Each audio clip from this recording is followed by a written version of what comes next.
Just because I mark myself as a Sega enthusiast doesn't mean I have played every single game that is related to Sega, and Skies of Arcadia is one of them. I knew it was a good game, however. It's not like I know a game is mediocre, so I put it into the back burner for another time. Every person I spoke to who has played Skies has all said the same thing. You've got to play it. It's incredible. My favourite Dreamcast game. You get the point. So naturally, I wanted to get a copy myself. However, because the game is so legendary, the price is always in high demand. And after playing it, I really don't blame them. Luckily, I managed to get a deal and a copy of my own. I did not hesitate, banged that sucker into my Dreamcast and awaited for what all the hubbub was about. Alright, I have so much to cover. So to make this easier on myself, I'll be talking about the game as each experience touched me. The music of Skies is absolutely fantastic. Everything about it, the intro music, the battle themes, the dreaded tones you used for the bad guys and showing up, to all the differently cultured sounds they used whilst visiting each continent. Even the title screen music had me going. I think I was sitting there for a good 5 minutes before I even pressed the start button. And if you are the kind of person that enjoys video game music, then please, I implore you, Google Skies of Arcadia soundtrack right now. You will not be disappointed. The atmosphere of the world of Arcadia. Seriously, whoever planned out all the cities and all the different locations in Skies, each dungeon you see needs to be given a fucking medal. Everything about everywhere you feel is so unique. Nothing feels the same as you travel, and it is so perfect. Also, I have to say, I cannot compare this to anything either. Normally when you go and play a game, and sometimes you see something and say, hey, that reminds me of blah blah blah, and something or other. I do not get that at all whilst playing this. Everything I saw was fresh and a brand new experience to how each city's culture revolves around different traditions, how all the different buildings have such an incredible detail, not to mention there are some real world influences that goes with each culture. And my god, I almost forgot. The amount of nautical references in this game is outstanding. Here's a little taste of what I noticed. Drachma and Rachnam. It's the story of Moby Dick. Bolter of the Black Pirates is Blackbeard, and you even fight against the Kraken monster. So even though this game takes place in the skies, it's very closely grounded to the sea life. Alright then, the characters. To me, the characters and how they play their roles is very important to me when I play a roleplay game, and this game does not disappoint. Each of them has their own unique touch to every situation, has their own little charm in each piece of dialogue. Their personalities are never altered or messed with throughout the story, making for some predictable but yet very satisfying character engagement. Each and every character you meet along the way has something to contribute to the story.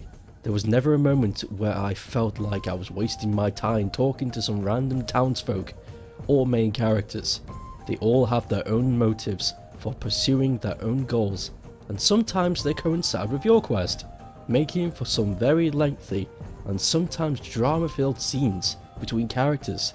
I seriously think this game could become its own TV show. There's absolutely everything you need to create a great story right here in Skies. I really ended up caring what happened to each character. None of them, not one character, I felt like I didn't care or felt like their input was uninteresting. Everyone was a colourful and interesting addition to the story, and they all play their roles beautifully. And now the story. Now there's no way I'm going to be telling you everything, so I'll just throw down the gist to lay out the groundwork, as it were. Here we go. The story follows Vice and Ikea, two young members of the pirate group known as the Blue Rogues. And even though they are pirates, they don't actually do anything bad. Think of them as Robin Hood, you know, stealing rich and giving it to the poor and stuff. Whilst riding on Vice's father's ship, they encounter a Valor vessel, which is like the evil empire of Arcadia, and sometime before encountering, this vessel captures a mysterious girl whose name is Fina. I'll talk about her in a moment. Weiss and Ikea fight their way inside the vessel to steal whatever treasures they have, only to find out that the admiral of the Valor Empire is now kidnapping innocent people from Weiss's point of view. The fight concludes with Weiss and Ikea saving Fina and taking her back to the pirate island. It is then found out that Fina is an emissary from a culture of people who seek an all-powerful moon crystals, which have the power to raise ancient monsters that were created long ago only to destroy. While the quest begins to find these crystals, the Valor Empire also knows that the crystals and their power, so it is a race against time to get the crystals before they do, and an all-out war between the Blue Rogues and the Valor Empire.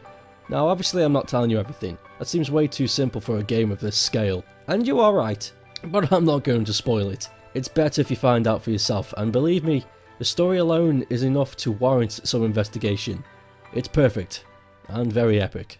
On to battles. There are two kinds of battles in this game. One where you are with your party, and you're fighting individual people or creatures, and one where you are a ship, fighting another ship, or a very large creature. So let's talk about land battles first. First of all, you can hold up to 4 people in your party, and it should be mentioned that you do not get to choose who is in your party, so be aware of that. When you are in the thick of it, you have 7 options at the ready. There is run, items, which can be used not only to heal or buff up your teammates, but you can change equipment during battle too. If you choose the wrong sword or something before you enter a fight, no problem, you can change it during battle also. There's guard, attack, and special attack, which becomes available to you when your focus bar has enough depending on the requirements of the special attack. And there is a way to get more special attacks, and I'll talk about that later. Magic, which is just like using items for healing and stuff, but instead you use your focus bar a little every time you use each magic, so keep an eye out on that. And focus, which increases your focus bar a little each time. The focus bar is very important when you are fighting. Without it, you are more or less useless. As well as keeping up a good defense and offense, you have to be aware of your focus bar. Plan out your attacks ahead a few moves and you should be golden. Okay, now the ship battles. Ship battles are a lot less complicated. However, it requires a little bit more thinking ahead. You see, in ship battle, you are given this grid. On the left side, there is each character that's currently within your party. Each character can choose what to do in each square. At the top, there's an icon telling you what the enemy is going to do. If it's green, then that means there are no advantages to be made against your opponent, and your opponent against you. Yellow means they will attack, red means there is going to be a very strong attack, and if there is a little C inside the coloured squares, and that means there's a chance of a critical attack for you and your enemy. When you choose an option, it's the same as when you win land battles. You've got 7 options to do what you like, but in attack, you get to choose different types of cannons and torpedoes. Each weapon has a different effect and can attack in different stages, so plan out your attacks and, like I said before, you should be golden. Now, I failed to mention something about both attack modes. There are some very powerful attacks you can do during each battle type, and they don't become available to you until very later on in the game, so that's why I didn't mention them before. But I'll tell you now.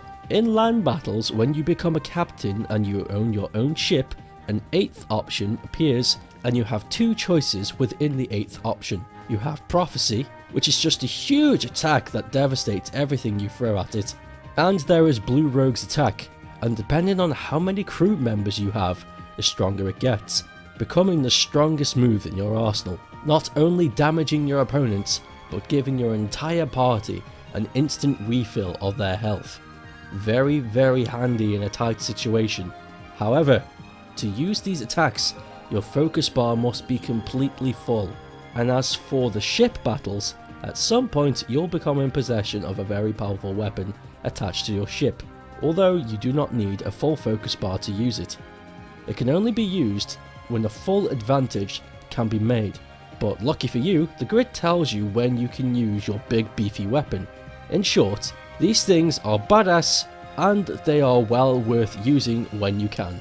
Also, there's a little something you can do with the VMU. When you reach Sailor's Island, you can encounter a boy called Pinter, who wants to travel the world and see new things. That is when a new game is activated, where you can take the Dreamcast VMU and play a mini RPG game. It's nothing but battle encounters, but if you need some extra cash and items, then play some Pinter's Quest, because that's exactly what you get. And what you win within the VMU game gets carried over to the main game once reattached to the controller.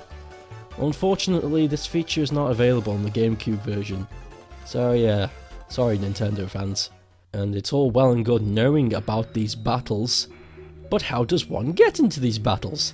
In between all the story and fighting, there is the world exploration. Whilst you are plodding around on foot, you can find hidden chests and goodies inside. Pretty standard.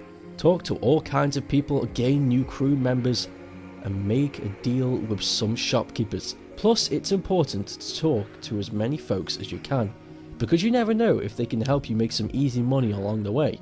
And of course, you encounter monsters during dungeons.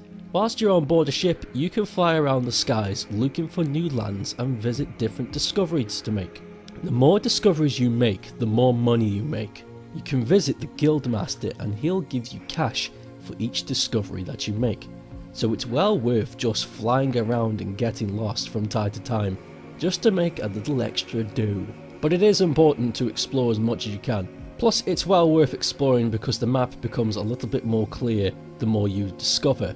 Plus, you have a compass, so, you know, if you ever get lost, you've got everything you need. None of this waypoint shit. Plus, there is a moment in the game where your ship becomes upgraded for you to be able to climb and descend further than you ever could before, creating 3 layers of the map to check out. So yeah, look forward to that if you plan on playing this. Alright, and finally the items and what they do. A lot of them are very important for making your party stronger. For example, there are these things called seeds, and you can find them to raise your character's stats. However, later on you can buy these seeds, and they are quite pricey, so manage your money if you wish to do so. Also, there are these things that you can find lying around called cham, and if you feed them to this little balloon creature called Chopil, the more cham you feed him, the stronger he'll become. So keep an eye out for those, because he may just save your life at one point. Wink. Also, there are these flying light things called moonfish. They are a part of a side quest in which you have to feed moonfish to this bird thing. You don't have to get them, however it is really handy because the more moonfish that you feed this bird, the cooler the items you get, and seriously, some of the stuff that you get from this bird is fucking banging. So both cham and moonfish can be found by listening to these sound effects. So keep your ears open and search vigorously. Some of these are quite hard to spot, even with the sound notification. And finally, for the important stuff, it's the Captain's Stripe. When you win an important battle in the sky, you will win a Captain's Stripe, and these make your ship, whichever one you happen to use it on, much stronger. So use them whenever you can, because seriously, some ship battles in the future get really tough, and you'll need everything you can get. And when I mentioned before about you can get more special attacks, there are these things called moonberries, and the more moonberries you can get, the more powerful special attacks you can unlock. So for example, if it's a weak special attack, you'll only need 1 moonberry. However, if you're after your final special attack, you'll probably need 4. So there are plenty of things to keep an eye out for, because if you're planning to do this game and you're not going to upgrade anything, then you're going to die really quickly. You know what the great thing is about not playing every game that ever comes out? It's for moments like these. Skies of Arcadia is roughly 16 years old, and only now have I had the chance to play it. Something that so many people have felt so long ago, I have felt today. This has instantly become one of my favourites, and I wish there was a mind-wiping drug so I could experience the whole thing all over again. Normally with a conclusion I have something important to say, but honestly I'm still recovering from just how much gosh darn epic the whole thing was whilst I was playing Skies. So I'm just going to leave it off on this little high note and say, however you can and whenever you can, find a way to play Skies of Arcadia. please. Thank you for watching this video, and if you want to watch more, click the big box, and if you want to see more retro stuff that's cool and epic and blip, then visit the Retro Game Geeks website. That's the RGG folks, they're very good. And as always, I do shoutouts, so here we go. There's Market Anarchy, Debug Live, and Tracker TD Gaming. That's a fucking difficult. Thank you for watching, and see you next time.